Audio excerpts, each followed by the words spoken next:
Hi, this is Kirk from livingafield.com. I would like to welcome you to another edition of our online learning academy, where today we're going to be discussing curly dock.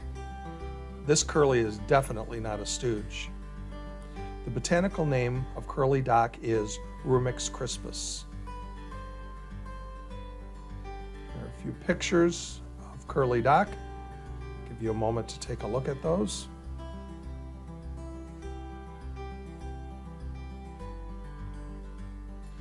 Common names are curly dock, curled duck, dock, and yellow dock.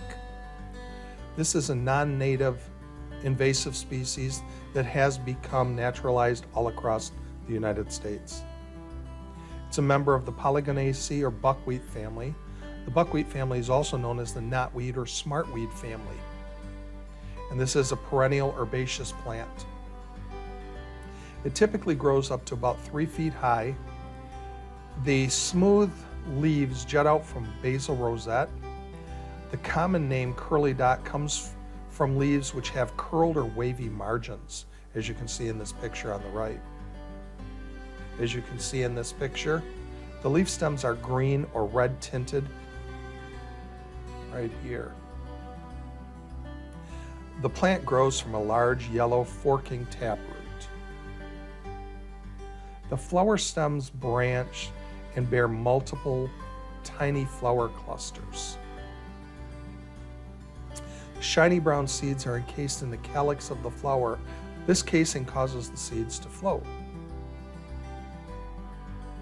This plant prefers moist, rich, heavy soils of roadsides, meadows, fields, and other disturbed waste areas.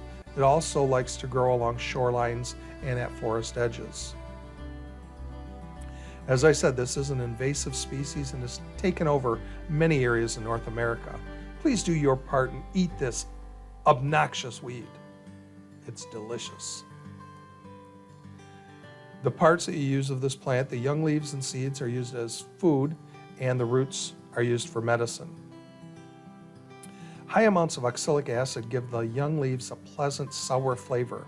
I love to eat them raw, as well as add them to salads. They can also be cooked as a pretty tasty pot herb. This plant is very high in vitamins A and C, protein, iron, thiamine, riboflavin, and potassium. As the plant matures, however, the leaves become far too bitter to be palatable. The seeds can be gathered and used as you would other members of the buckwheat family. They can be boiled and eaten as a porridge of sorts. It can also be ground and used as a type of a buckwheat flour. I've heard anecdotal evidence that because of certain compounds contained in the leaves, eating too many of them can increase one's risks of kidney stones. Some people have also been known to have slight gastric upset from eating this plant.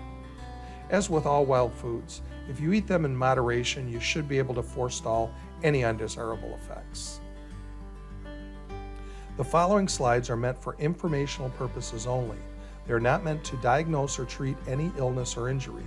Always consult with a physician or other qualified medical care provider concerning the diagnosis and treatment of any illness or injury. The roots of Rumex crispus are prized as a natural medicine. The root is very high in iron and is therefore quite useful in the treatment of anemia. The root can also be dried and powdered for future use. This powder can then be placed in capsules and taken to combat anemia throughout the year. Extracts of the root are also effective. The plant has also been shown to be very useful in treating respiratory conditions. The root is a wonderful antioxidant. This has shown to have an especially positive effect on overall liver health. Root tea drank 3 times a day has been shown to be effective at relieving intestinal irritation, indigestion, and constipation. I like to tincture the fresh roots for use throughout the year. This plant is an alterative, meaning that it restores proper function to the body. It is antioxidant. It renders free radicals harmless. It is antiscorbutic. It's rich in vitamin C, and therefore it's used to prevent or cure scurvy, a disease caused by a deficiency of vitamin C. It is astringent. This plant has a binding action on skin or mucous membranes that helps dry up mucus discharge, tone local blood vessels, and varicosities. It is a cholagogue, meaning that it stimulates the flow of bile from the liver. This aids in digestion. It is a gentle laxative. It promotes contractions of the bowels to stimulate removal of feces. Rumex crispus has no toxic lookalikes. People taking digoxin or warfarin or diuretics should not take Rumex crispus without first checking with their physician.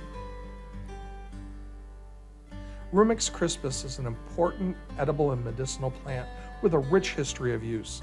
I hope you get out into the natural world and harvest some for yourself. I hope you've enjoyed this video. If so, please try one of our other online videos. You might also be interested in one of our guided plant walks. You can find all of our training opportunities on our website at livingafield.com. I would appreciate you taking a moment and emailing me your feedback on this video to videos@livingafield.com. This ends our video presentation. I hope you have a wonderful day.